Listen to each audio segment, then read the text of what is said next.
now I would love to welcome on our stage Annastina Haapasaari, who is the project manager in the Finnish opera and ballet, and who will share with us her story about Lilac, the project introduced already about before by Edila, but as well about the opera Beyond that she's standing behind as the project manager. Hello, and where are you? As the every guest question today.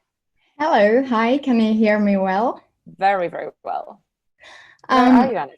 I am in Tampere, which is it the second biggest city in Finland? It's a little bit away from Helsinki, but I'm in Finland. Yes.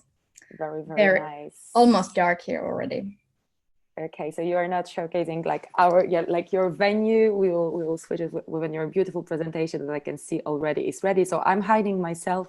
The floor is yours, and we would love to discover your projects.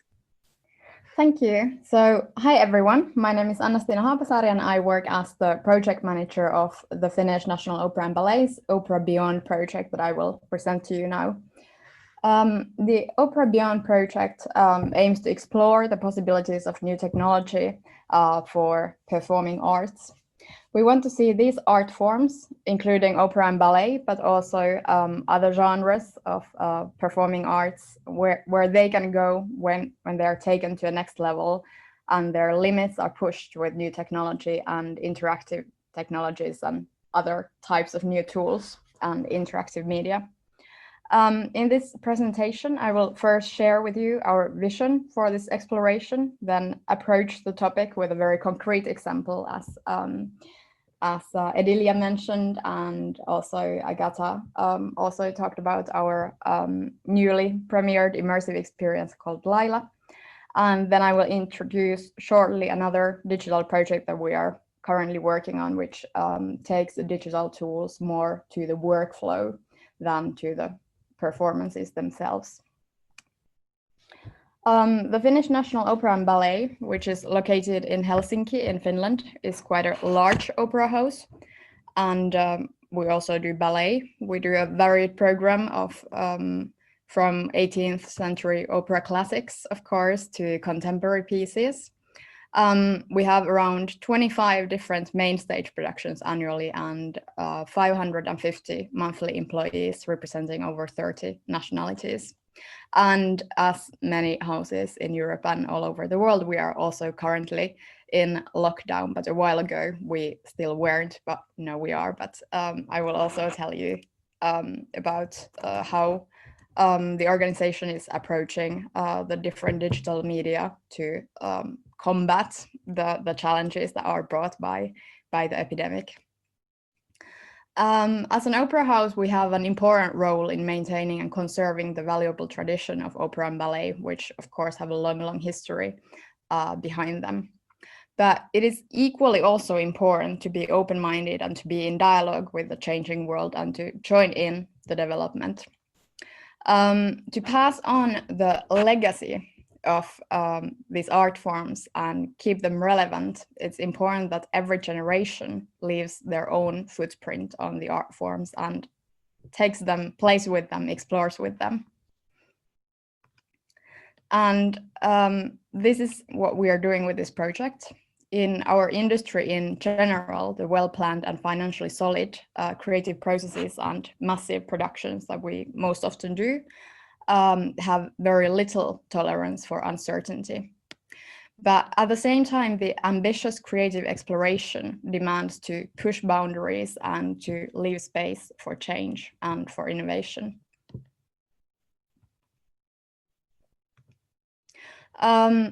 We also started this project only a bit over 2 years ago, and we've come a long way. After that, it's been already a journey.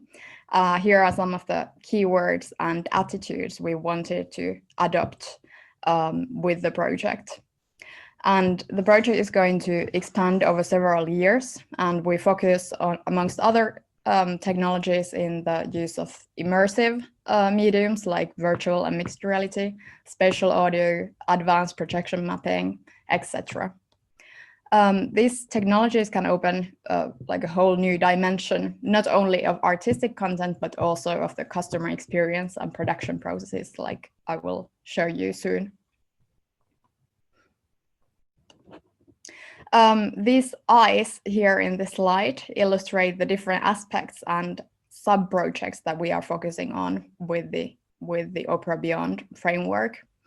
As I mentioned, I will focus on Lila and say also a few words about our XR stage design tool that we are currently working on. And in parallel with Lila, we premiered a bit lighter digital project called Common Domain, which was a VR installation or virtual reality experience, however you want to call that. It also fused VR and physical objects that then moving some pieces in real life affected the virtual world that there was one person at a time experiencing. But I would also keep that as an example of something lighter that you can do with digital tools, because the opportunities are so many and there are so many forms that digital tools can make our pieces to take. So it's Lila was a very heavy process, as you will see, but you can also do so many different things and on so many different scales and in the massiveness, so to say. And in addition to this project, we are on a continuous seek out to new interesting opportunities. And as all of you, I guess also, we also want to build bridges between art and technology and create this kind of platforms where technologists and artists can meet and learn from each other. And it only makes so much sense that we as art organizations, our artists, share our learned lessons from the projects that we've done. And this event is obviously a perfect example. And I think the initiatives like the Royal Shakespeare Company and Fedora are also very much focusing on this and showing us how fruitful sharing everything we've learned can be. We also hosted a conference in 2019 where we focused at the very crossroads of art and technology. And the 2020 edition was unfortunately cancelled due to the epidemic situation, but we are hoping to soon take example of this event and also host a virtual event in the early spring.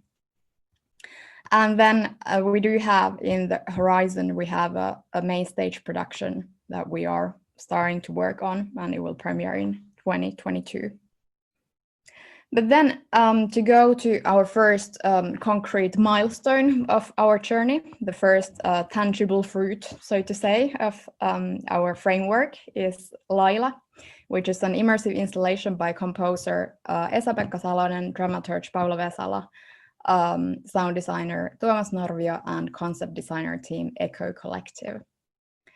Lila rejects the roles of the traditional roles of performing arts, as its music and visuality evolve and change in interaction with the audience. And to speak in concrete terms, Lila is a dome-shaped structure inside which the people, the audience, are surrounded by a multisensory universe created with projection mapping, spatial sound system, motion tracking technology, and AI algorithms. Here you have an illustration of how it basically physically surrounds the audience. The idea for producing an immersive work originally came from conductor and composer Esa-Pekka Salonen, who is also the artistic partner of the Finnish National Opera and Ballet. And he has also he has done multiple very interesting multimedia projects beforehand with different technologies like VR and with projection mapping as well in like large scale. I recommend you to check them out as well. But he had an idea for a different, not linear composition that he wanted to do, and he teamed up with a dramaturge and pop artist Paula Vesala around a theme that they shared a vision of. And at this point, we had the basic components thematically, but the form that the piece would take was still open. And as this was our first time working with immersive mediums, and because the possibilities with technology are really endless, we didn't want to limit ourselves at that stage to a particular technological solution, but instead explore first with a broader scope. So we launched a concept competition open for creative technological teams worldwide, and we received 195 applications from 32 different countries. And amongst the 8 finalists that we invited to a workshop and to pitch their idea in Helsinki in spring 2019, a multidisciplinary team, Eco Collective's idea, was selected as the winning concept by an international jury that also actually included Sarah Ellis that just spoke to us. Now I could show you a little making of video clip of Laila.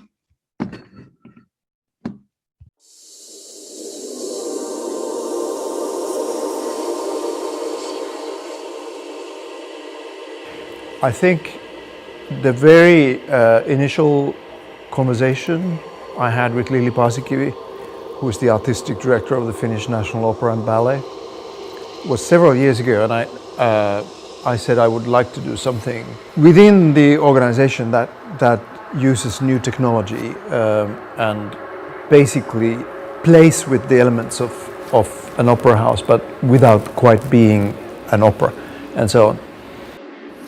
Well, Lila is an immersive artwork. It's an environment, it's a space. It's also kind of an AI entity, if you want to think about it that way. It's the product of our 1 year of hustling. If you should actually rebuild opera, you can't rip it down more than we've done it. So it's missing all of the traditions of opera. It's missing a person on stage. There's no conductor. You don't sit. You're not a member of the audience who has a comfortable bench. You're actually going in to the experience, and then it's evolving with you. So it's hierarchy free in a way. I guess what is really special about it for us is this highly multidisciplinary collaboration that we have here. So we are a multidisciplinary team. We have designers and technologists among ourselves, but then we also have a composer, a dramaturg, all of the professionals from the opera that help us create this piece.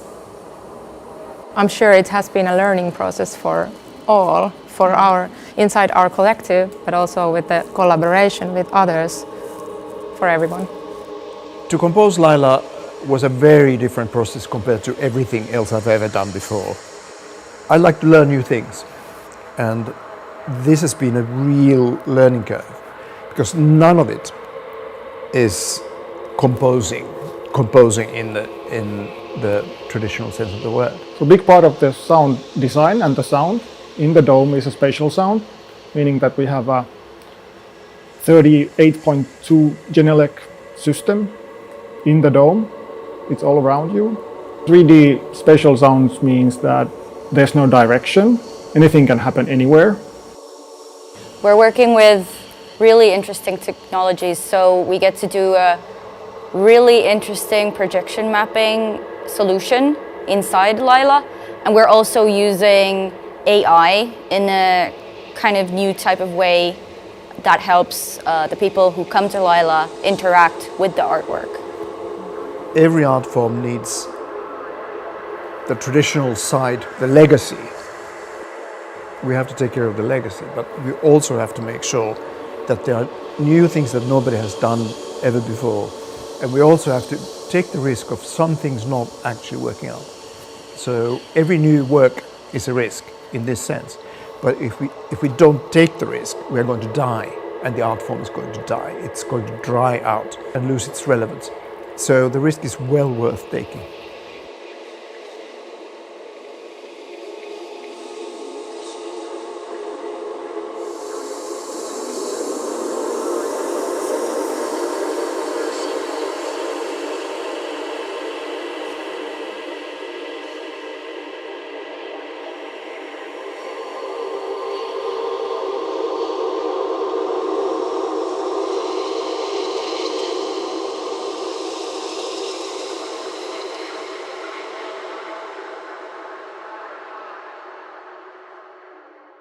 So Lila opened our season this autumn.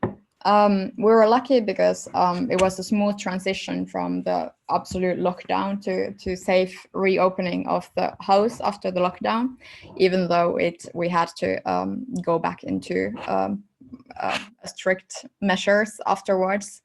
But at the time it was the beginning of the autumn, and the 10-minute experience that Lila welcomes only 10 people. Sorry, it's a 10-minute experience that it welcomes only 6 people inside of it at a time, so we could respect all the safety restrictions and open it to the big public whilst respecting the situation and safety. And I think that's a lesson learned on about during this uncertain times. It's to our benefit that we can have a spectrum of different kinds of content and experiences to offer. So we can have the traditional, on the side of our traditional performances, it's a good idea to have, of course, like streaming, but also different kinds of digital experiences. And Lila is the one that fuses technology and digital tools with physical experience as well. The creation process of Lila was by no means easy. It demanded a lot of patience, and as we were using a lot of cutting edge equipment and manually built technological solutions, our own workflows were sort of put into an acid test. And at some point, we even had the tech manufacturer on a phone call, because it was like a developer's version of the technology or the gear, and we had to be on a phone call with the manufacturer, so our coder could try to hack problems with the gear, like directly with its developer. And so one thing that we learned was that there are always going to be surprises when using new technology, and you need a certain flexibility for that. And there were also sort of cultural clashes, I would say, and admit. It's true that a large institution, an old institution, a national art organization, moves much slower and turns with different flexibility than compared to a startup company or a team that is composed of like young multimedia artists. But you need new brain to stir the ways you work and to try out new things boldly. And it is most often, I think, a good idea to have both your own team members and employees work together as closely as possible with the team that you have hired from the outside, because obviously you don't have the knowledge of the technologists, and then on the other hand, they don't know your field. So obviously together you are, and you know so much more. And it's also, it's very smart to use the opportunity that is then offered. And that's why you should work as closely together as possible. And that's the only way you get the best out of it. If you throw yourself in as an organization and keep an open mind and really be curious and learn from them. So you gather the knowledge. So next time you have a much better sort of background knowledge to start something new. And you sort of gain also valuable insight from all the projects that you've done before. So yeah, as I mentioned, it was not easy in any way, and working with new technology requires a lot of flexibility and patience, and we need to accept working with technology that things often happen through a process of trial and error, and that there always will be some surprises. And it's also true that there are so many ways that audiences and people approach technology with. And designing the audience experience was, in this case, pretty much as important as the production of the piece itself. And for example, in our case, we were offering the experience for everyone up from like 10 years old to, I think our oldest audience members were over 90 years old. So they do have different background information. You need to think of disabled people. you need to think of people that have never tried anything like this before. There are people who are shy with new technology. And I think you already heard about this from Sarah also, who has, of course, great examples of that. And yeah, there are so many different aspects that you need to think about. One was that we had like a mirrored floor, and we realized after some customers gave us feedback that obviously when the floor is mirrored, you can't have like, or you will see under people's dresses, and let people know in advance that they will be prepared. But overall, the response from the audience was very positive, and I'm so happy that we did this, and I'm so like we've learned so much, and the next case would be again so much easier now, or so we think, until differently proven. And as you heard already, a couple of weeks ago, we had the great honor of receiving the first edition of Fedora's Digital Prize with this project. And I'm so happy of the fact that Fedora has now this category for Digital Prize, and it can really also contribute to pushing organizations to creating more ambitious digital projects, and to push the whole opera industry that is often old-fashioned to explore more with a broad scope. So I will go shortly. This is also something very interesting that could be of use in the future for many of you. As I mentioned in the beginning, our opportunities with new technology aren't limited to content or new types of performances, but with the tools that we have available today, we can greatly also enhance our ways of working, our traditional workflows. And this can also be financially profitable in many of the cases, as we are now trying out with this tool. Basically, what we are doing with this XR stage design tool is to reimagine the artistic designing process on stage and the different aspects that building an opera or ballet performance requires.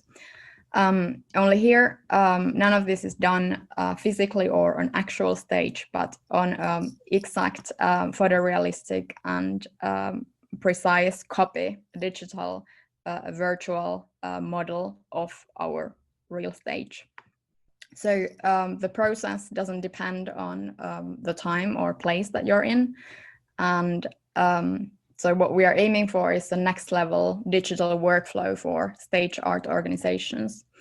And as you know, opera and ballet productions and a lot of the performing arts require combining work of multiple departments, all specialized in different aspects of the show, be it lighting design, video projections, set design, sound and audio, directing, everything. So our end goal is to have a comprehensive, realistic virtual platform in which we design the process of the entire performance, and it could be done from scratch to basically a finished show. At the first stage of this project, we've built a prototype into which we put together a photorealistic 3D model of our stage, as I already mentioned, and we've modeled some of the existing productions that we have.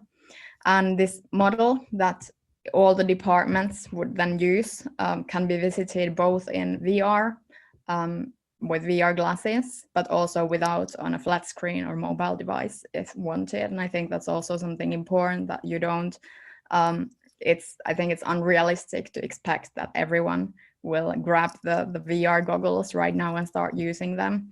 So you should have a parallel work in a workflow. You should have parallel ways to use the shared tools.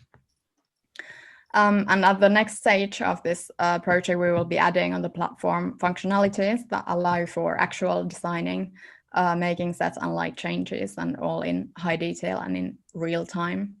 So basically, this is an example where all of this means a remarkable gain in terms of efficient use of the stage time that is often very scarce at the opera houses because it's so expensive and we need to run multiple performances on the same stage at the same time.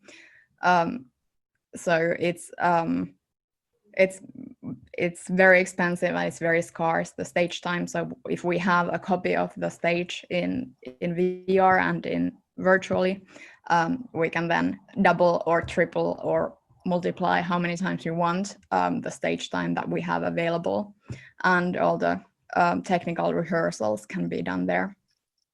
Do you plan to train as well the artists that you are inviting for the production to use all this, for now, very advanced programs, not only thinking about the mixed reality or virtual reality, but actually the whole programming dedicated to this online pre-production? Will it be some kind of, like condition to take part in your program, in your repertoire? I think at the first stage we will take it into use with set designers and with the technicians and, for example, the video designers and the light designers, because maybe they are the people that are most comfortable with this kind of platforms. But I think what is the new thing is that they have the multiple departments are coming to the same place to use one tool instead of being in their own corners, all using their own 2D sketches and so forth.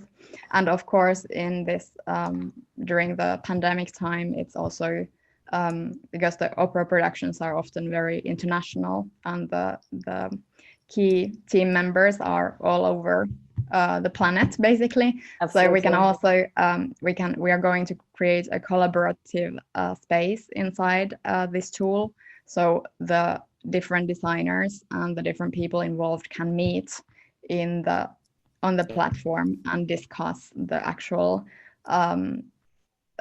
sets on the stage that they are sharing with and that they are in immersively at the time. We have here like the first questions for our Q&A. It's just like first question, do you have anything to add to your presentation, or do we switch to the list from our attendees?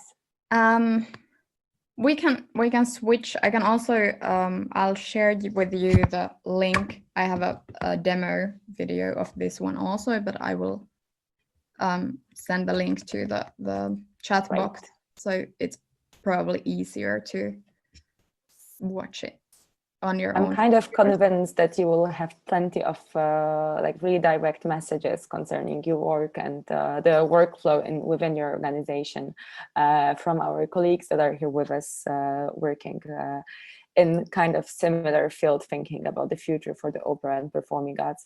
Already we have questions somehow touching the subject of the money, which is kind of obvious if we speak about the new technologies. You already said that it has a huge impact on the opera production, but do you somehow separate this new tech dimension from the whole opera production budget, or how do you manage to make it, let's say, legit within the teams of the theater? At the moment and at the beginning of when this project started, we dedicated we made it into a different project, a separate project that worked as sort of the R&D lab of our organizations, because that way we could ensure that there was enough space for innovation and coming up with new ideas, because then if it was part of everyone's workload, it would be very different to sort of make time for it and push the other things aside. And we were lucky enough to get a separate funding from a private fund for this project, and we have also continued our own fundraising with the project. And I think what is maybe the benefit or the advantage in this case is that when it's something that fuses art and tech, you also have the tech industry that you can try to mobilize and get funding also from there, and interesting collaborations can be found, I think, in the tech field. And new types of, if you were we were beforehand, we were a very traditional art organization that do very traditional art forms. Now it's we have opened sort of new side of our brand that can be attractive to new types of collaborators. That's amazing and sounds like a beautiful adventure for the whole organization. Already in our questions, we have highlighted the subject that yes, opera and ballet are the arts that we think from this conservative point of view, and we will tackle this subject in the discussion panel with other guests of today. I think it's great to share as well our points of view in this field in between us. So now I would love to invite you all for like 5 minutes break. We will meet again here, the four of us who were participating in the today panels and keynotes in frames of our discussion. It will be the discussion dedicated to a few subjects like the role of the community, the role of the collaboration, private, public, as it was already mentioned by you as like highly important in the development of the tech strategies. We will talk as well about the contact with our audiences, and of course about how do we boost our teams within the institutions to go and tackle together the artistic risk of using the technologies. So I invite you warmly to be back to us at like 12:25, as my friends are like sharing with me the hours. So now I invite you for a short break, for a small coffee, and we are meeting here really, really soon. See you in 5 minutes. Thank you so much, Annastina, for the inspiring and kind of fairy tale presentation. It was amazing. Thank you so much.